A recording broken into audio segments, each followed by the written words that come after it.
नमस्ते दोस्तों, आपका हमारे चैनल टू लर्न पे स्वागत है। आज हम कक्षा 6 के गणित विषय की शिक्षण योजना के बारे में पढ़ेंगे। इसमें हमारा प्रकरण होगा प्राकृतिक संख्याएं। तो सबसे पहले हम क्या लिखेंगे, लर्निंग आउटकम। लर्निंग आउटकम हमारा बच्चों के पूर्व ज्ञान पर आधारित होता है। तो इसमें हम बच्चों से प्राकृतिक संख्याओं की पहचान करवाएंगे। हम ये जानते हैं कि बच्चे प्राकृतिक संख्याओं की पहचान कर लेते हैं तथा बच्चे अनुवर्ती व पूर्ववर्ती संख्याओं की भी जानकारी रखते हैं। दूसरा नंबर हम प्रकरण लिखेंगे जो कि हमारा प्राकृतिक संख्याएं हैं। तीसरे नंबर पे हमारा आ जाएगा सीखने सिखाने की सामग्री, जैसे कि पाठ्यपुस्तक, चौक, ब्लैक बोर्ड, दीक्षा ऐप आदि।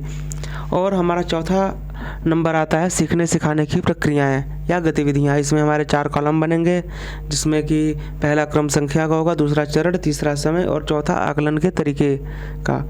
तो सबसे पहले हम शिक्षण की शुरुआत में क्या करेंगे। शिक्षण की शुरुआत में हम कुछ सवालों की सहायता से प्राकृतिक संख्याओं की अवधारणा को स्पष्ट करेंगे। हम अपने हाथ में चौक लेकर या पेन या पेंसिल, जो भी उपलब्ध सामग्री रहेगी, उसको लेकर हम बच्चों से पूछेंगे कि मेरे हाथ में कितनी चौक है या पेंसिल है या पेन है ये। और हम दूसरा क्वेश्चन भी पूछ सकते हैं, जैसे कि आज कक्षा में कुल कितने बच्चे हैं, जिसका समय 5 मिनट है। और आकलन का तरीका है हमारा बातचीत का। फिर हम दूसरे नंबर पे आते हैं जो कि शिक्षण के दौरान की गतिविधि है। इसमें हम बच्चों से पूछेंगे कि उनके बैग में कुल कितनी पुस्तकें हैं, उनकी संख्या बताइए। आप अपनी कक्षा में उपस्थित बालक बालिकाओं की संख्याओं को अलग अलग बताइए। इसका समय आपका 10 से 25 मिनट का होगा तथा आकलन का तरीका बातचीत का ही होगा। फिर हम बच्चों को विभिन्न प्रकार की वस्तुएं जैसे लकड़ी के टुकड़ों, कंकड़ आदि देकर गिनने तथा गिनी हुई संख्या को लिखवाएंगे तथा स्पष्ट करेंगे कि जो अंक कॉपी पर लिखा है गिनी हुई संख्या का संख्यांक है। फिर हम समान गिनी संख्या के लिए विभिन्न लिपियों में भिन्न भिन्न संख्यांक बताएंगे, जैसे कि देवनागरी लिपि में हम गिनती को कैसे लिखते हैं, फिर अंतर्राष्ट्रीय लिपि में कैसे लिखते हैं, फिर रोमन लिपि में कैसे लिखते हैं। फिर छात्रों को विभिन्न लिपियों में भिन्न भिन्न संख्यांकों को 1 से 50 तक लिखने को कहेंगे। यहाँ हम स्पष्ट करेंगे कि हम वस्तुओं को गिनने के लिए जिन संख्याओं का प्रयोग करते हैं उन्हें गिनती की संख्याएँ कहते हैं तथा गिनती की संख्याओं को प्राकृतिक संख्याएँ भी कहते हैं। फिर हम ब्लैक बोर्ड पर उनको कुछ प्रश्न करने के लिए देंगे, जिसका समय 15 मिनट का होगा।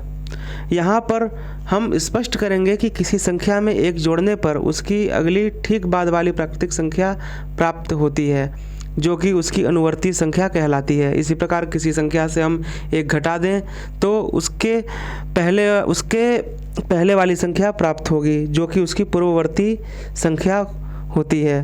पाठ्यपुस्तक के अभ्यास कार्य को हम फिर छोटे छोटे समूह में करने को देंगे। शिक्षण के बाद 4 समूहों में पाठ्यपुस्तक में लिखे प्रश्नों को हल करने के लिए देंगे, जिसका समय 5 से 10 मिनट का होगा तथा इसमें भी हमारा अवलोकन का तरीका होगा आकलन का। फिर हम गृह कार्य देंगे। गृह कार्य में पाठ्यपुस्तक के अभ्यास प्रश्नों को घर से करके आने को कहेंगे। फिर हम अपनी आगामी शिक्षक योजना की तैयारी करेंगे। इसमें हम इस इकाई को लर्निंग आउटकम के सापेक्ष विभाजित करके 35 से 40 मिनट की शिक्षण योजना को तैयार करेंगे तथा आगामी शिक्षण योजना की रूपरेखा को तय करेंगे। यदि आपको हमारा ये वीडियो पसंद आया हो तो हमारे वीडियो को लाइक करके इस चैनल को सब्सक्राइब अवश्य करें। धन्यवाद।